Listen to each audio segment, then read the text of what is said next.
무소유가 지향하는 것은 나눔의 세상이다. 나눔은 자비와 사랑의 구체적인 표현이다. 자비와 사랑은 인간으로 돌아가는 길이다.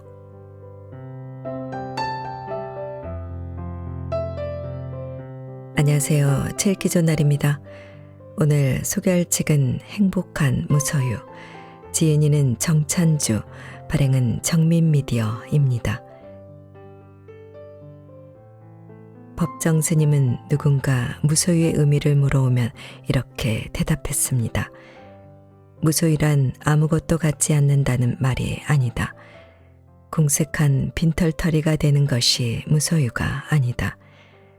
무소유란 불필요한 것을 갖지 않는다는 뜻이다. 우리는 무소유의 진정한 의미를 이해할 때 좀 더 홀가분한 삶을 이룰 수가 있다. 선택한 맑은 가난은 넘치는 부유보다 값지고 고귀하다. 소극적인 생활 태도가 아니라 지혜로운 삶의 선택이다.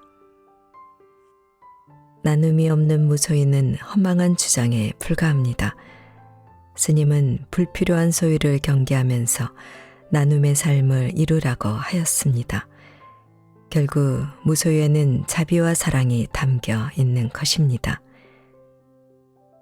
이 책에는 제가 제자인 정찬주 작가가 스님의 말씀과 일화를 통해 무소유의 진정한 의미를 탐색하며 사색해온 온유한 글들이 가득 담겨 있습니다. 저자는 삼방에서 살아가는 소소한 삶의 이야기를 풀어내며 자연스럽게 법정 스님의 무소유의 뜻을 전합니다. 행복이 돈이나 물질에 있는 것이 아니라 밤새 내리는 봄비에 잠든 세상을 깨우는 산새 소리에 목련 꽃봉오리가 개화할 때 있다는 것을 느끼게 해줍니다. 저자가 삼방에서 손님을 맞으면서 글을 쓰면서 세계를 여행하면서 깨달은 삶의 의미는 소유를 위해 치열하게 경쟁하며 지쳐버린 우리의 마음을 따스하게 어루만지고 있습니다. 이 책은 돈이 삶의 전부인 양 미쳐가는 세상에서 고단한 하루하루를 살아가는 우리에게 법정 스님의 무소유를, 삶의 진정한 행복과 자유가 무엇인지를 다시금 사유해보는 시간을 선사할 것입니다. 자, 그럼 지금부터 잠시 책 속으로 들어가 보겠습니다. 오늘도 책 읽기 좋은 날과 함께 좋은 시간 보내세요. 구독, 좋아요는 사랑입니다.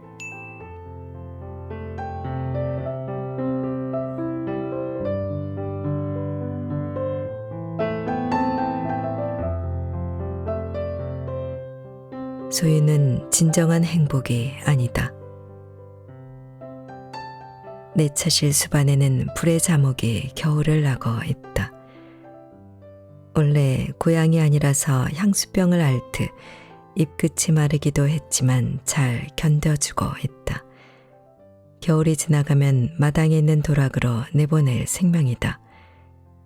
차를 마시다가 불의 자목을 보면 마음이 촉촉해진다. 춥고 삭막한 차실에 운치를 더한다. 법정 스님은 강원도 산중 오두막에서 고구마를 키우며 파란 싹을 보시고 좋아하셨지만 나는 보랏빛 꽃이 신비로운 불의 자목을 보살피고 있다. 아파트나 주식 같은 것에 마음을 쏟는 이른바 큰 부자들이 보면 소꿉장난 같아서 웃을 수도 있을 것이다. 보잘것없는 생명이니 방 안에 있어도 그만, 없어도 그만이니까. 물론 소유를 지향하는 삶이 전혀 값어치 없는 것은 아니다. 일시적 행복이나 만족을 줄 수는 있기 때문이다. 그러나 갈증이 날 때 바닷물을 마시면 더 마셔야 하듯 주식은 더 많이, 아파트는 더 큰 평수를 원하게 된다. 그런 감정을 가래라고 한다. 가래의 특성은 사람을 원하는 것에 계속 매달리게 한다. 정신적 여유를 빼앗아 버린다. 그렇다.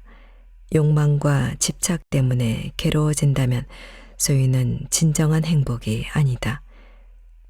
무소유를 지향했던 법정 스님이 아기 주먹만한 고구마에 따뜻한 마음을 쏟았던 것이 차라리 행복한 마음이다. 소소한 것에 따뜻한 마음을 주고받는 것도 행복의 조건이니까 이를 행복한 무소유라고나 할까. 값진 것이 없다 하더라도 살아있는 작은 생명에 사랑을 주고 교감한다면 그것도 오롯한 행복이다. 누가 탐내지도 않는다. 어디서든지 만날 수 있는 행복이다. 스님의 말씀이 아직도 귀에 쟁쟁하다. 우리가 온 세상을 어떻게 하지는 못한다 하더라도 우리 개인 능력이 적다고 하더라도 자기 지방과 주변의 생활 공간에서 자신의 따뜻한 마음을 살아있는 작은 것에 쏟을 수는 있습니다. 그러면 더불어 내 마음도 따뜻한 마음으로 채워집니다. 작년 봄의 일이다. 경기도 광주시 초오릅에 사시는 권용광 거사님께서 보리수 묘목을 보내주셔 화분에 심었다. 인도 부다가에 있는 마 보디사의 보리수 씨앗을 구해와 싹을 틔웠다고 하는데 부처님께서 깨달음을 이뤘던 그 보리수의 현손이다. 열대성 식물이라 지난 가을에 차실러 들였다. 기온이 10도 이하로 떨어지면 말라 죽기 때문이다. 지금 차실에서 잘 자라고 있다. 지난 가을보다 가지들이 두세 뼘 자랐고 묵은 잎이 진 자리에 연두빛 새잎이 돋아나 하트 모양을 하고 있다. 보리수에 마음을 줄 때는 한없이 충만해진다. 녀석은 다른 나무와 달리 24시간 산소를 내뿜는다고 한다. 이제는 내 차실에서 공기청정기 역할까지 해주고 있다. 주의를 기울이고 마음을 주니 메아리가 있다. 나의 보살핌에 대한 응답인 셈이다. 아무리 가진 것이 없다고 하더라도 사소한 생명의 주의를 기울이고 마음을 줄 때가 있다면 그 사람은 이미 행복한 사람이다.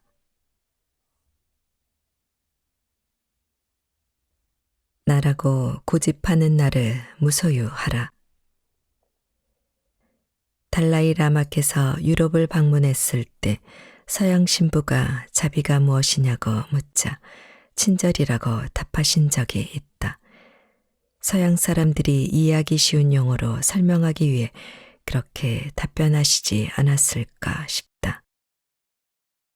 실용주의에 길들여진 서양 사람들은 자신에게 이익이 되는 친절 같은 단어를 쉽게 이해하고 받아들였을 것이다. 그러나 자비의 의미는 친절이란 뜻보다도 훨씬 깊고 넓을 터다. 차라리 친절에 가까운 말은 하심이지 않을까. 하심이란 나를 상대보다 낮게 내려놓는다는 겸손의 의미가 있다. 나라고 고집하는 나를 버리고 상대에게 마음의 문을 연다는 뜻도 된다. 이런 마음과 태도 속에서 참된 친절이 우러나올 수 있다. 나를 비우는 마음자리에 자비도 친절도 하심도 배려도 샘물처럼 솟구치리라. 법정 스님도 자비의 구체적인 표현이 친절이다 라고 말씀하신 적이 있다. 덧붙여 이렇게 말씀하시기도 했다. 사랑하다는 매우 아름다운 말이다. 사랑하다 다음으로 세상에서 가장 아름다운 동사는 이웃과 남을 돕다이다.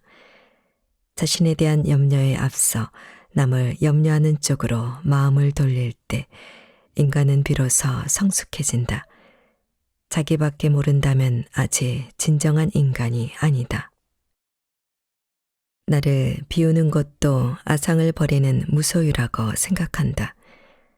나라고 고집하는 나를 무소유하자는 것도 틀린 말이 아니다. 나에 대한 집착을 떠나자는 것이니 정신적으로 행복한 무소유의 길이 아닐까 싶다. 법정 스님께서도 물질적 무소유만 말씀하시지는 않았음은 모두가 아는 사실이다. 나도 공안대 하물며 내 것이 어디 있겠는가 라고 무소유를 말씀하셨습니다. 나도 없다는 것은 정신적 무소유를 말씀하신 것이고 내 것이 어디 있겠는가는 물질적 무소유를 말씀하신 것이다. 스님은 농담 삼아 가장 나쁜 절은 불친절이라고 말씀하신 적이 있다. 어느 절에 취재를 갔을 때다. 젊은 스님에게 절의 역사에 대해서 이런저런 질문을 하다가 실망한 기억이 있다. 젊은 스님이 마지못해 몇 마디 대답하고 나서는 불교는 불립문자인데 뭘 그리 묻느냐고 퉁명스럽게 정색했던 것이다. 나는 덜 익은 듯한 그 스님의 불친절에 할 말을 잃고 말았다. 성가에서 불립문자를 말하는 본질은 문자를 부정하는 것이 아니기에 그랬다. 문자에 집착해서 실질적인 정진을 소홀히 하지 말라는 참뜻을 곡해하고 있으니 참으로 딱하지 않을 수 없었다. 설령 천신만고 끝에 깨달음을 이뤘다고 하더라도 자신의 몸에서 향기가 날 때까지 부단히 정진해야만 올바르고 깨어있는 수행자라고 우러를 것이기 때문이었다. 예를 든 젊은 스님뿐만이 아니다. 우리 모두 친절해야 한다. 코로나 바이러스 시대가 우리에게 던진 화두는 친절과 하심, 자비와 배려 등으로 지구촌이 연대하라는 경고이다. 코로나 바이러스로 우리 모두 쉽게 중식되지 않는 비극을 맞이하고 있지만 얻은 것이 있다면 바로 그것이다. 무소유는 나눔이다. 법정 스님은 일찍부터 당신 방식대로 나눔을 아무도 모르게 하셨다. 그게 스님이 원했던 흔적 없는 나눔이었다. 나눔이 없는 무소유는 허망한 주장에 불과한 것인지 모른다. 불필요한 소유를 경계하면서 나눔의 삶을 이루라는 것이 법정 스님의 무소유가 아니었을까. 내가 샘터사에 다닐 때 스님 산문집의 판매 수익은 샘터사 전체 수익의 3분의 1 정도나 되었다. 그러니 스님 산문집 판매 수익으로 샘터사 직원들이 월급을 받는다고 해도 과장이 아니었다. 스님께도 적잖은 인세를 보내드리곤 했다. 그때 나는 스님께서 어디에 인세를 쓰시는지 관심도 없었다. 스님 원고가 들어오면 편집 담당자로서 교정을 보고 송광사 불이람을 오르내리며 편집하느라고 몹시 긴장하고 집중했기 때문이었다. 이후 출판 관계로 스님을 뵌 지 10여 년이 흐른 뒤였다. 그러니까 1993년 봄에야 스님께서 인쇄 수입을 어려운 고등학생들에게 나눠주고 계신다는 사실을 알았다. 스님은 강원도 오두막에 머물면서 맑고 향기롭게 모임을 준비하기 위해 창경궁 앞에 작은 사무실을 전세로 얻었는데 그의 소득세가 너무 많이 나와 세무서에 문의했더니 그동안 지급했던 장학금 영수증을 가져오라고 한다며 난감해 하셨다. 정부에서 금융실명제를 실시하지 않았더라면 세상에 알려지지 않았을 일이었다. 물론 스님의 학비를 받아 외국 유학을 가고 대학을 졸업한 학생들이 스님께서 입적하신 뒤까지 끝내 함구했을 리는 없겠지만 말이다. 그때 스님께서 직접 해주신 얘기다. 불이람 시절이니 1975년의 일이다. 인쇄 수입이 생긴 스님께서 맨 먼저 남모르게 한 나눔은 고학생들에게 학비를 대납하는 일이었다. 한 번은 스님께서 불이람 여신도가 운영하는 베토벤 음악 감상실에 간 적이 있었다. 광주 사람들이 즐겨 찾는 대여섯 평 규모의 조그만 음악 감상실로 나도 몇 번 가본 적이 있는 클래식 전문 음악 감상실이었다. 스님은 그곳에서 한 학생의 딱한 처지를 듣고 불이람으로 돌아온 뒤 음악 감상실 여사장 신도에게 학생의 납부금 고지서를 그곳에 놓고 가라고 일렀다. 그때부터 스님은 학생 몇 명을 추천받아 공부를 계속할 수 있게 해주었다. 학비를 대는 조건은 절대로 외부에 알리지 말라는 것뿐이었다. 스님은 학생의 얼굴도 가능한 한 마주치지 않으려고 계좌번호로 송금하거나 미리 약속한 장소에 놓고 왔다. 학생의 자존심을 상하지 않게 하려고 그러셨다. 스님이 고 학생에게 학비를 대준 배경은 아마도 당신 학창시절에 고단했던 생활에서 연유하지 않았나 싶다. 당신이 출가하기 이전에 학비를 내지 못해 겪었던 그 고통이 얼마나 큰지를 잘 아셨던 것이다. 나는 법정 스님께 고백 같은 추억이랄까, 당신의 소년 시절 얘기를 많이 들었던 편이다. 스님께서는 불이람 아래채 대나무 평상에서 당신의 소년 시절 얘기를 언뜻 해주셨다. 스님의 수필에 단 한 번도 나오지 않은 얘기들이 대부분이었다. 해남 우수영 보통학교를 졸업한 스님께서는 중학교 때부터 목포로 유학을 갔다. 스님께서 4살 때 아버지가 폐병으로 돌아가셨기 때문에 작은 아버지가 학비를 대주었다. 그러나 어느 해인가는 작은 아버지가 학비를 제때 보내주지 못한 일도 있었다. 우수영 선창에서 배표를 끊는 직업을 가졌던 작은 아버지도 친자식들을 어렵게 가르치는 공공한 형편이었다. 납부금 기한을 넘겼는데도 학비가 올라오지 않았다. 그래서 스님은 부랴부랴 우수영으로 내려갔지만 작은 아버지는 이런저런 이유를 대며 난감해했다. 스님이 울면서 목포로 올라가려 하자 다행히 작은 아버지가 빵가게에서 잡물을 보던 사람이 돈을 마련해 주어 위기를 넘겼다. 고등학교 때는 인쇄소에서 아르바이트를 하며 생활비를 보태기도 했다. 학비와 생활비는 대학교를 중퇴할 때까지 내내 스님을 괴롭혔다. 그러고 보면 스님은 자신의 고통스러웠던 경험을 오히려 나눔으로 승화시키며 철저하게 무소유의 삶을 사셨다.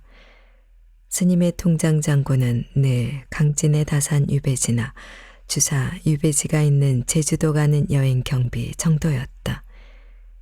입적하기 전에 제자들의 강권으로 병원에 입원하셨을 때는 정작 밀린 병원비를 내지 못할 정도로 궁했다. 평생의 인쇄 수입을 학비가 없어 고통받는 고학생들에게 다 나누어 줬기 때문이다. 버림으로써 무소유 실천하기. 법정 스님은 절대로 베푼다는 표현을 쓰지 않았는데 그 이유는 본래 내 것이란 없다는 통찰에서였다. 베푼다는 것은 내 소유물을 누군가에게 주는 행위라고 말씀하셨다. 대신 스님은 나눈다는 말씀을 자주 했다. 나눈다는 것은 내가 잠시 맡아 지닌 것을 누군가에게 돌려준다는 행위이기 때문이었다. 다른 내 글에서 여러 번 밝혔지만 스님은 공일한 철학적 입장에서 내가 없는데 하물며 내 것이 어디 있겠느냐고 무소유관을 말씀하셨다. 스님은 유별나게 집착하는 것은 없었지만 그래도 글로 남긴 완상용 신물은 덜어 있었다. 30대 중반쯤 봉은사 시절에는 난초를 키웠고 40대 불이람 시절에는 후박나무와 밭초, 매화나무를 뜰에 심었다. 또 스님이 말년을 보낸 강원도 수류삼방 시절에는 자작나무를 좋아해서 자작나무 묘목을 삼방초입에 신목했다. 수류산방 가는 길목에 껍질이 희끗희끗한 나무들이 자작나무였다. 그런데 이 자작나무가 스님의 천식을 악화시켰다고 하니 참으로 한스럽다. 천식이 깊어진 스님께서 삼성병원에 입원해서야 의사들이 밝혀낸 사실인데 스님에게는 자작나무 알레르기가 있었던 것이다. 그런데도 스님은 자작나무를 원망한 적이 없었다. 오히려 지인들에게 당신의 건강을 챙기지 못해 미안하다는 편지를 보낼 뿐이었다. 수필무소유는 스님이 39세 때 쓰신 글이다. 강한 햇볕에 내놓았던 난초가 시들시들해 있자 잘 보살피지 못한 자신을 자책하며 더 나아가 집착이 괴로움이라는 것을 깨닫는다는 내용인데 결국 스님은 난초에 대한 집착에서 벗어나겠다고 결심한다. 난초를 친구에게 주어버린 것이다. 잠시 스님의 수필 무소유의 한 부분을 읽어보지 않을 수 없다. 며칠 후 난초처럼 말이 없던 친구가 놀러 왔기에 선뜻 그의 품에 분을 안겨주었다. 비로소 나는 얽매임에서 벗어난 것이다. 날듯 홀가분한 해방감, 3년 가까이 함께 지낸 유정을 떠나보냈는데도 서운하고 허전함보다는 홀가분한 마음이 앞섰다. 이때부터 나는 하루 한 가지씩 버려야겠다고 스스로 다짐을 했다. 난초를 통해서 무소유의 의미를 터득했다거나 할까. 이웃스님은 군더더기를 버리면서 무소유를 실천했다. 스님은 어디를 가건 무집착의 마음으로 일관되게 사셨다. 불필요한 것은 버리고 또 버렸다. 강원도 오두막에서는 책을 읽는 경상 한 개와 등잔 한 개로 만족했다. 등장불을 켜면서 전기의 고마움을 느꼈다. 산촌 농부들이 버린 배추 이삭을 주워와 국을 끓여 드셨다. 스님이 말씀한 무소유는 소유를 부정하는 것이 아니라 군더더기를 버리는 삶이었다. 굳이 불필요한 것까지 소유하지 않는 욕심을 비우는 삶이었다. 스님께서 내게 하신 말씀이다. 나는 원고를 쓰다 보니 만년필을 좋아해요. 누가 선물에 2개를 갖게 된 적이 있어요. 그러다 보니 1개를 사용하던 때 살뜰함이 사라져요. 만년필 하나를 가지고 글을 쓰지 2개를 가지고 쓰지는 않잖아요. 그래서 선물한 사람에게 미안한 일이었지만 만년필 1개를 다른 사람에게 주어버렸어요. 그러고 나니 만년필에 대한 고마움이 다시 들어요. 무소유란 그런 겁니다. 군더더기를 갖지 않아야 살뜰함도 생기고 고마움도 더합니다. 그러고 보니 나는 스님께 송구한 일을 2번이나 했다. 한 번은 월급을 털어 인사동에서 신라시대 토기항아리 한 점을 구입해 불이람으로 가져간 일이다. 위체 스님 책상 위에 올려놓으면 고색 창연하게 운치를 더할 것 같았다. 그러나 스님께서 받기는 했지만 마땅찮아 하셨다. 이런 물건은 박물관이나 제자리인 무덤에 있어야 해요. 언젠가 인사동에 나가 찻집에 들렀더니 문짝이 벽에 걸려 있는데 제자리가 아니란 생각이 들었어요. 이러다가 조선시대 유광이 전장에 붙는 날이 올지도 모르겠어요. 결국 토기 항아리는 스님의 버리기에 포함돼 어디론가 사라졌다. 아마도 고고학자라든지 누군가 필요한 사람에게 주셨을 터다. 또 한 번은 인사동에서 방자유기 장인이 망치로 두들겨 만든 풍경을 사다가 드렸다. 불이람 위체 풍경이 조그만 바람에도 소리를 내어 신경이 쓰인다는 스님의 글을 보고 나서였다. 그런데 방자 풍경은 웬만한 바람에도 미동도 하지 않아 스님은 태풍의 대변인이라고 명명하고는 아래채로 내려 보내버렸다. 다행히 방자 풍경은 불이람에서 유배를 면한 셈인데 지금도 아래채 천막 끝에 물고기 파는 사라진 채 매달려 있다. 법정 스님의 사상과 진면모. 스님은 수행자, 글은 방편. 사진첩을 펼치면서 보니 오래된 법정 스님 사진이 눈에 띈다. 36년 전에 찍은 사진이다. 내 나이 34세 때 스님을 불이람에서 뵙고 난 뒤 송광사 도성당 앞에서 찍은 1985년 여름날의 기념 사진이다. 현재 도성당에는 송광사 수련원장 현목 스님이 계신다. 일대 송광사 수련원장은 법정 스님이셨다. 법정 스님이 수련원장 자리를 내려놓으신 지 실로 몇십 년 만에 현목 스님이 취임한 셈이다. 그래도 제가 불자들이 수행할 수 있는 공간이 되살아나 다행이란 생각이 든다. 승속이 하나라는 법정 정신을 잊고 있기 때문이다.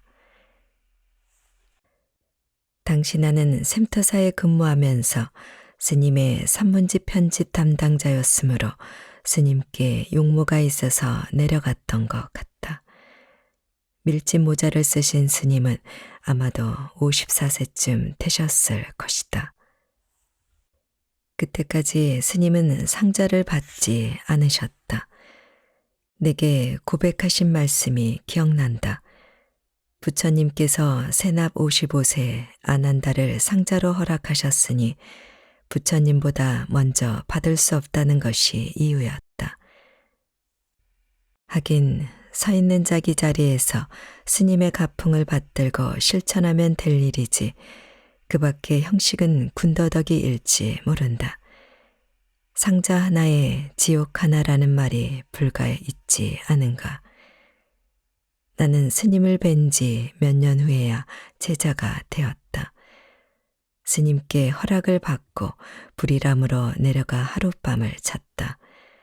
다음 날은 단오날이었다. 하룻밤 잔 뒤 아침에 스님께 삼배를 올리고 나서 무염이라는 법명을 받았다. 저적거리에 살되 물들지 말라라는 뜻이었다. 스님께서는 새벽에 쓰신 개첩도 내미셨다. 그뿐만 아니라 개를 받는 공덕을 개는 신호등과 같은 것이다. 길을 잘못 들면 불이 켜지는 신호등 역할을 해준다. 라는 유지의 법문을 해주셨다. 이후 나는 스님의 유발상자인 제가 제자가 되었다. 나는 스님의 산문집 10여 권을 만들었다. 나로서는 큰 행운이었다. 스님의 글이 곧 법문이었다. 나는 스님을 잘못 이해하는 부분을 바로잡기도 했다. 어떤 중견 선승은 스님이 글줄이나 쓰는 학생이라고 왠지 비하는 듯한 말을 했다. 또한 보통 사람들이 흔히 오해하는 지점으로 가장 많이 들었던 말이기도 했다. 스님은 수행자인가, 수필가인가? 결론적으로 말한다면 스님은 대중과 소통하기 위해서 무소유 같은 글을 발표했을 뿐이지 본업은 지필이 아니라 수행이었다. 하루에 글 쓰는 시간은 얼마 되지 않았다. 새벽에 일어나 혼자 예불하고 차를 마시고 순수 끼니를 해결하고 채마밭을 가꾸고 자선하고 선호록 같은 책을 읽고 안글을 마치는 해제 때는 만행하는 등 보통 스님의 일상에서 조금도 벗어난 적이 없었다. 여기서 한 가지 먼저 밝히고 넘어갈 문제가 있다. 수필무소유를 신문이나 방송에서 불이람에서 집필했다고 나오는데 사실관계가 맞지 않는 얘기다. 스님께서 봉은사 다래원에 사실 때 현대문학에 발표했던 수필이다. 이 책이 법무사에서 발간될 때가 불이람 시절이어서 오보를 내고 있는 것이다. 우리나라 방송이나 신문, 잡지가 얼마나 치밀하지 못한지 씁쓸한 미소를 지을 수밖에 없다. 생명중심 사상과 무소유 가르침. 스님의 사상을 이해하려면 스님의 글이라는 방편을 끌어올 수밖에 없다. 내 생각이지만 스님의 면목을 한두 가지로 나누어 생각해 볼 수 있지 않을까 싶다. 실제로 나는 법정의 뒷모습이나 그대만의 꽃을 피워라, 법정 스님 인생 응원가 등 내 산문집을 통해서 스님의 면목을 헤아려 보기도 했다. 스님은 철저하게 산승으로 헨리 데이비드 소로우처럼 자연주의자로 사셨다는 점이다. 물론 봉은사 다래원 시절에 함석헌 선생 등과 반독 재투쟁을 하신 경험이 있지만 그게 내 본분은 아니었으나 불이 났으니 소방관 심정으로 가담했다라고 말씀하신 바 있다. 스님께서는 수행자답지 않게 마음속에 증오가 싹트고 있음을 알고 1975년에 서울에서 불이람으로 내려와 버렸다. 이후 스님은 산을 떠나신 적이 거의 없었다. 길상사를 창건하시고 나서도 살아생전에는 단 하룻밤도 주무시지 않고 강원도 수류산방으로 가셨다. 살아생전이란 조건을 단 것은 스님께서 임종하신 뒤 단 하루 길상사에 머무셨기 때문이다.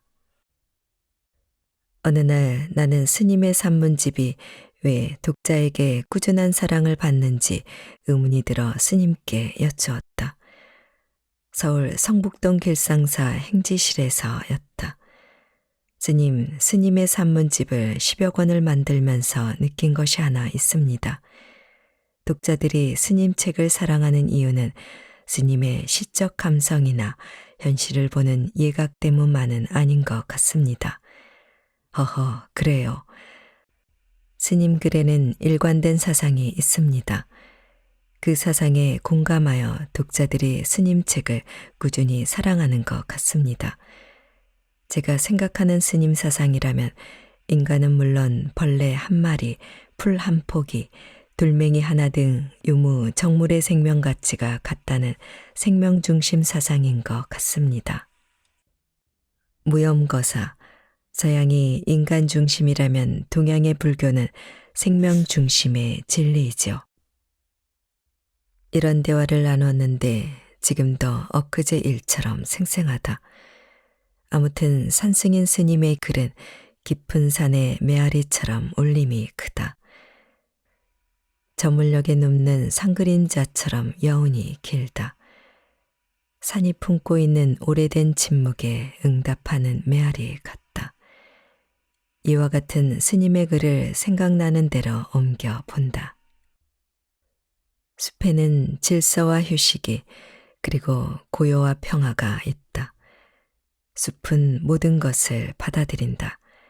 안개와 구름, 달빛을 받아들이고 새와 짐승들에게는 깃들일 보금자리를 베풀어 준다. 숲은 거부하지 않는다. 자신을 핥히는 폭풍우까지도 마다하지 않고 너그럽게 받아들인다. 이런 것이 숲이 지니고 있는 덕이다. 산을 의지하고 살아가는 사람들에게는 산은 단순한 자연이 아니다. 산은 곧 커다란 생명체요, 시들지 않는 영원한 품속이다. 산에는 꽃이 피고 꽃이 지는 일만이 아니라 거기에는 시가 있고 음악이 있고 사상이 있고 종교가 있다. 인류의 위대한 사상이나 종교가 벽돌과 시멘트로 된 교실에서가 아니라 때묻지 않은 자연의 품속에서 움텄다는 사실을 우리는 상기할 필요가 있다. 스님의 모든 글을 관통하는 그물코가 있다면 생명중심 사상이다.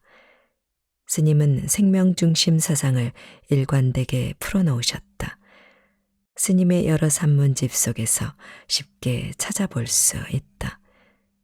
사람과 동물의 업에 따라 비록 그 생김새는 다르다 할지라도 살려고 하는 생명 그 자체는 조금도 다를 바 없다. 한쪽이 약하다고 해서 죽어야 한다는 법은 없다. 사람보다 훨씬 교활하고 힘센 짐승이 그의 식욕을 채우기 위해 그의 손버릇 때문에 우리의 귀여운 자녀들을 앗아간다고 생각해보라. 우리는 얼마나 원통하고 분할 것인가. 목숨은 수단이 될 수 없다. 그 자체가 온전한 목적이다. 단 하나밖에 없는 절대 가치이다. 이 세상은 사람만 살고 있는 것이 아니다. 눈에 보이건 보이지 않건 혹은 귀에 들리거나 들리지 않거나 헤아릴 수 없는 무수한 생명들이 한데 어울려 우주적인 생명의 조화를 이루고 있다. 이런 존재와 조화는 따뜻한 사랑의 눈으로 보아야만 찾아낼 수 있다. 한 생명의 뿌리에서 나누어진 지체라는 대등한 입장에서 보아야지 사람 중심으로 보려 하거나 인간 우위의 눈으로 보려고 한다면 눈을 뜨고도 볼 수 없다. 현대인의 맹목은 바로 이 자기중심의 오만에 그 까닭이 있을 것이다. 한편 누구나 익히 아는 스님의 무소유 가르침도 여기서 또 반복해서 설명하지 않을 수 없다. 스님의 무소유 가르침은 스승인 효봉 스님을 시봉하면서 마음에 사무쳤다고 전해진다. 효봉 스님이 걸레를 짤 때도 걸레가 찢어지니 꽉 짜지 말고 비누도 조각이 완전히 다 녹아 없어질 때까지 쓰라고 당부하셨다고 한다.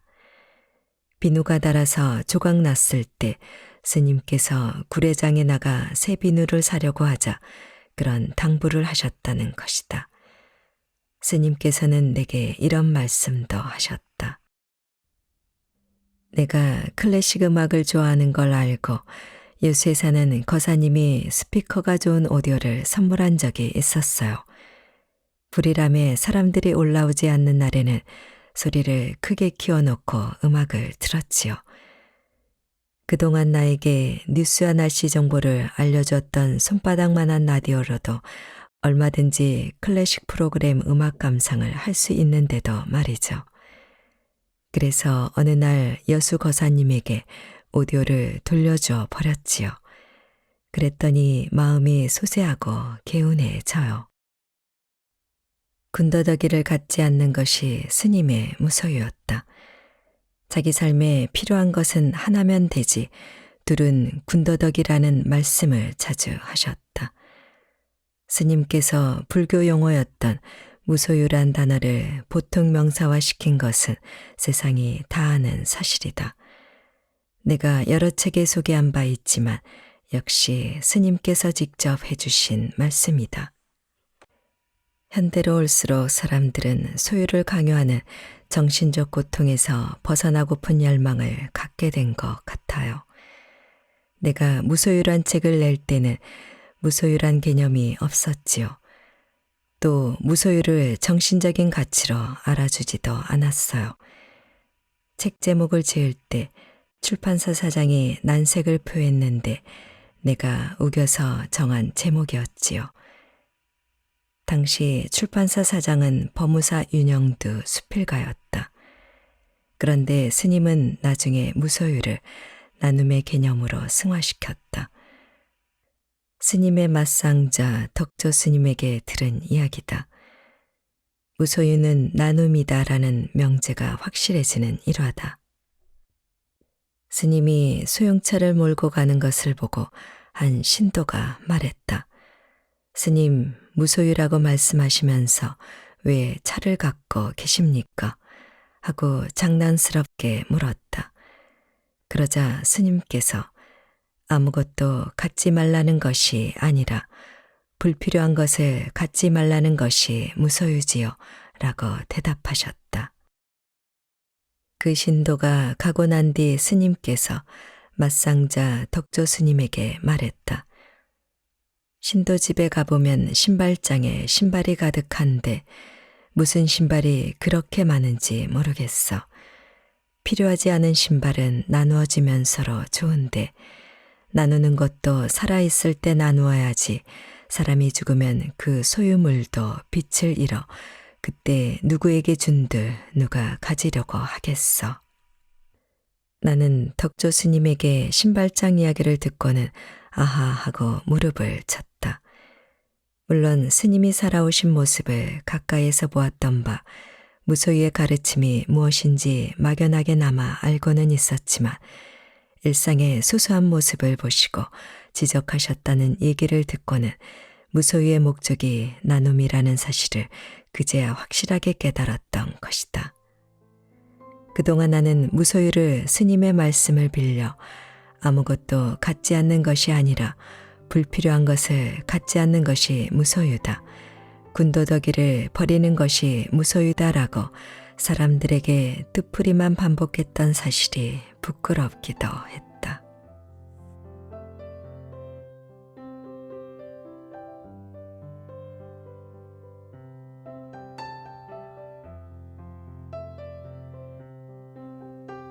책 읽기 좋은 날 오늘은 행복한 무소유를 보내드렸습니다.